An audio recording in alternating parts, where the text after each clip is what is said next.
Well, okay, hold on. It's not my fault. All right. No, things were going good with your family until yeah, your dad and the whole. You know how I feel about CZs.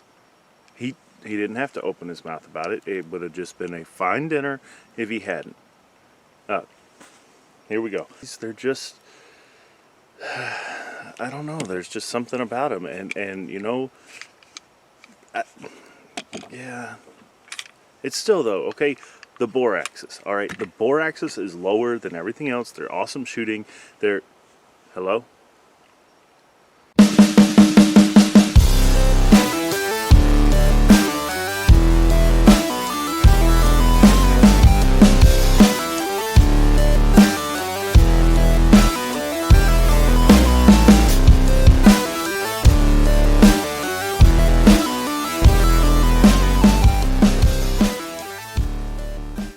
What's going on, guys? You're watching The Hungry Handgunner. I'm Nick, and today's video came about because of one of you, JLN Yardbird, about a month ago, so I'm a little bit late getting to this, said, I have to start questioning this. Can you demonstrate the low bore axis compared to other pistols, or are you just restating what you have heard? To that I said I can try. I will make a short video next set of off days. And other lies I tell myself. I'm sorry, I'm just now getting to this if you've been waiting on that. And we're going to see. It is something that I have said repeatedly. That was on my CZ 2075 Rami first look video. So if you're interested, there will be a link in the description to watch that video. But what I'm referring to by bore axis, and we have calibers, we're going to check this out because I may be wrong. And if so, then I'll quit freaking saying it. The bore axis, the bore of the pistol, and how low that axis of force is. All these guns have been cleared, but I'll just making sure how low that axis is when you're shooting it and where it comes back. So basically how low the recoil impulse is situated to your hand when firing the gun. Is it low? Feels that way. Is it actually low compared to other pistols? Well, I don't know. We're going to take a look. I have a few CZs out here. I have my P01, my P10C, and my P09. I didn't bring the Rami out, but that's fine. And we're going to be comparing them to my M&P 9C, my Glock 19X, and my Beretta M9A3. So yeah, a bit of a smorgasbord, and they're not going to be one-for-one comparisons in terms of size and things like that. I am going to try to compare striker-fired to striker-fired, and hammer-fired double action to hammer-fired double action. So this should be interesting. I'm going to bring the camera around and we'll start looking at this. And some of this may be dependent on my grip. I'm going to look at just how high that is up off my hand. And that may change depending on your hand size, how you hold a gun, things like that. So this isn't going to be the definitive solution here, but we're going to at least try to solve it, at least a little bit. I said that's what I was going to do, so here we are. Let's get to it. Alright, so I want to go ahead and start with the P10C just to get this out of the way. I have a couple different measurements I want to take, and they are clear, but I want to see the overall slide thickness. Figure out how the best way to do this on camera is going to be, but we'll figure out the best way to get the slide thickness and show you guys how I'm doing that in case you dispute the numbers. But we'll go here. Get it flat. And that looks like 1.5665 inches. So next I'm going to compare that to the Glock. Bear with me, there's a method to my madness here. And we have a 1.4605. So the Glock is actually a slimmer slide profile right here. Now I want to come down here and see the thickness of the slide, or the distance between the top of the slide and the bottom of the slide in terms of the grip. And again, this is going to be eyeballing it, so I want to do it on the camera just so nobody can say that I wasn't transparent about it as best I can. So looking at right at 0.85, we'll call it. Coming over to the P10C, we'll see there. It's not quite. I'm trying here, guys. Give me.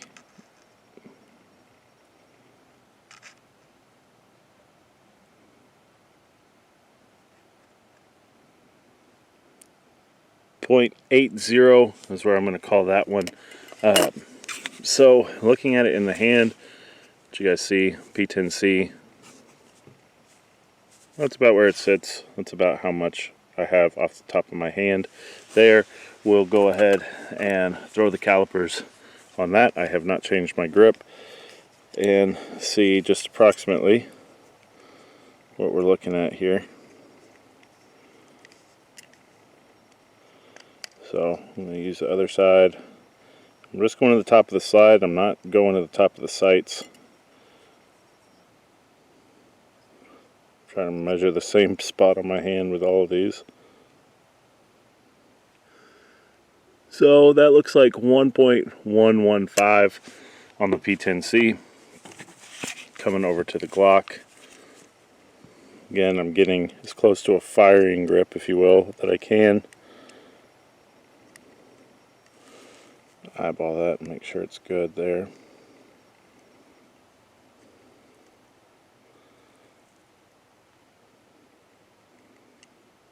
Looks good to me. 1.1080. So very, very not an appreciable difference there to me. And that is actually holds true with firing these guns. The P10C and the Glock 19X both feel about the same. So let's come over here and take a look at the M&P 9C and see what sort of measurements we're going to get there. Ooh, there we go. Slide thickness here, 1.546, and then coming on this side of the gun, let's see the things I do here, they're hilarious. We have 0.843. Yeah, well, we'll go 0.843, get as close to a firing grip as I can. And then, let's see here, there to there. That's about a 1.269, and that does also hold true with my experiences firing. This gun does feel like it recoils a little bit higher up than either the Glock or the P10C. Moving on to hammer-fired guns, we're going to start with the P01. This is one of my favorite handguns. A lot of you guys already know that. But let's go ahead and get a slide and frame thickness here. We have a 1.54, I'll call it.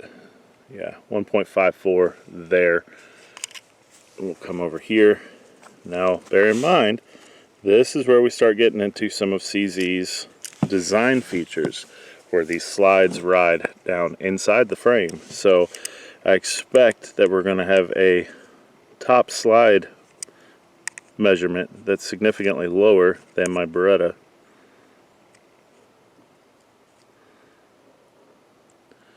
So that's coming in at 0.578 there. But that only tells part of the story, right? Because this also has a beaver tail. Just going to force your hand down a little bit lower, and that's a good thing if you shoot many double action guns. Should we go to the top of the hammer? It's probably going to be the best,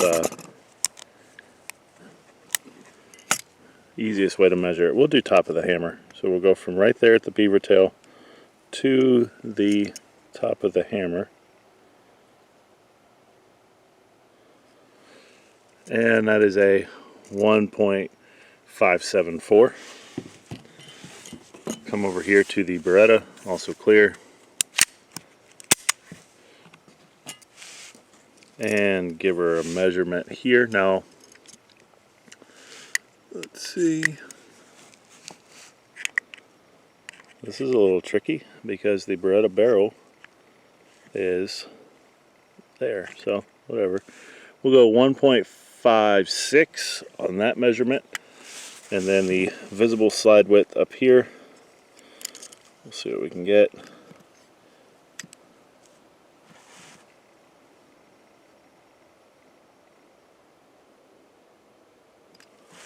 and coming in at 1.145. So that measurement was significantly more, enough to make a difference. I don't know.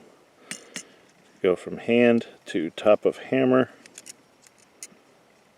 just like I did on the other.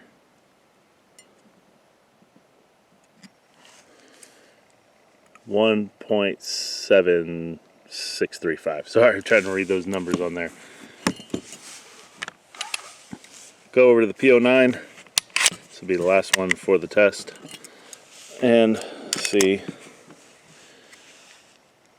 1.5990 there. Sorry, got a little too close to the camera. Coming over here to the slide, visible slide measurement.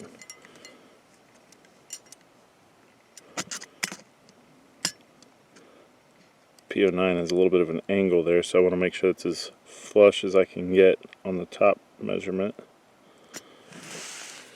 0.636, and then for this portion we need to drop that hammer all the way to keep things apples to apples.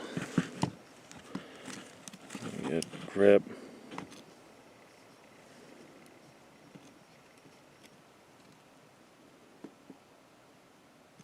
There.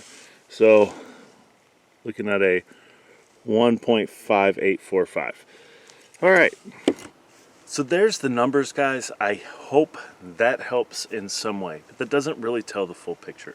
Some guns are more shootable.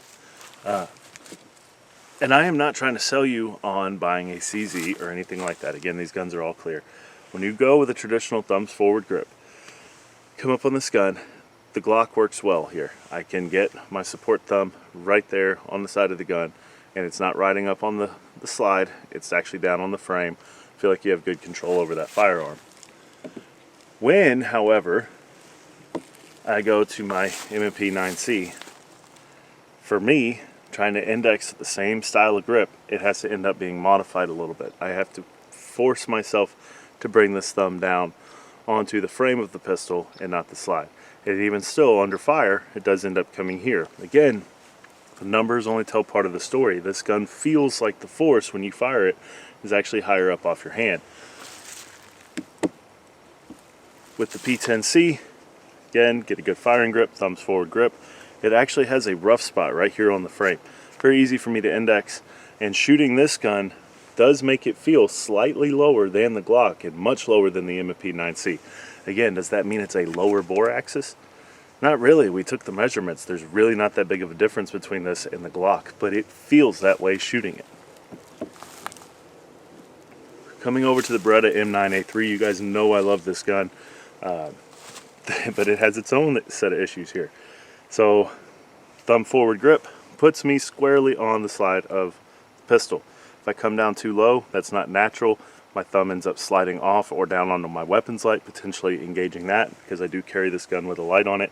So this one, the best thing I can do is index my thumb right here on the side of this takedown lever pin, and it does engage the slide a little bit. Now, it hasn't been enough to cause any malfunctions, but it is there. The P01, because of the way that the slide rides down into the frame, you have more exposed frame here, less exposed slide, which is its own potential downside when clearing malfunctions, trying to actuate the slide. When I come out with a full firing grip, thumbs forward, again, thumb right there on the slide of the pistol. And what that looks like from this angle, it feels a lot lower in the hand shooting this gun than some of my other traditional double action pistols. Go over to the P09. This is a polymer version. P09, P07 are CZ's polymer traditional double action guns. They also have the SP01 Phantom, I believe. Come up, again, you do have some stippling here on the slide, some texture, if you will, and that thumb index is perfectly right there. Now, this one does feel very low shooting it. I hope you guys can see that. So, is it actually lower in your hand? I would argue that with the double action pistols, yes, it is slightly lower. And that would extend to the Rami. It also uses the slide and frame design. So, does that mean that CZs are better than every other pistol? No. that's one aspect of it. Just like with automobiles, there are dozens of features and the way they're built with different makes and models that are going to either win you over based on your preferences or turn you away. In my case, it helps win me over, especially with traditional double action pistols, because that is such a nice thing. Having that, it's just very easy to get on that gun compared to some others. So I'm going to say that some CZs do in fact have a lower bore axis than other guns. That doesn't mean that you need to go sell all your guns and just get CZs. This was just a very informal test, and I'm sure that my methodology is going to be picked apart in the comments. That's fine. If you guys have other things you want to see me measure, I'm more than willing to do that. This is just what I could come up with off the top of my head looking at these guns. Like, how do you quantify bore axis without getting into things that I don't have the ability to do here? So there is that. Ultimately, guys, the bore axis is not going to make or break you as a shooter. Your practices, how much time you put in working on your draw stroke, your presentation, your trigger control, all of that's orders of magnitude more important than the bore axis. So I'm sure you guys are tired of hearing me say BA over and over and over through this video. So there is that. But guys, please stay safe. If you found this video helpful or you like seeing stuff like this, give me a thumbs up. And if you want to see more of my content, I will have reviews on all the guns we had pictured here on the table in the description. The links are there. Go check them out, guys. Appreciate you watching. Stay safe, keep shooting, and I'll see you next time.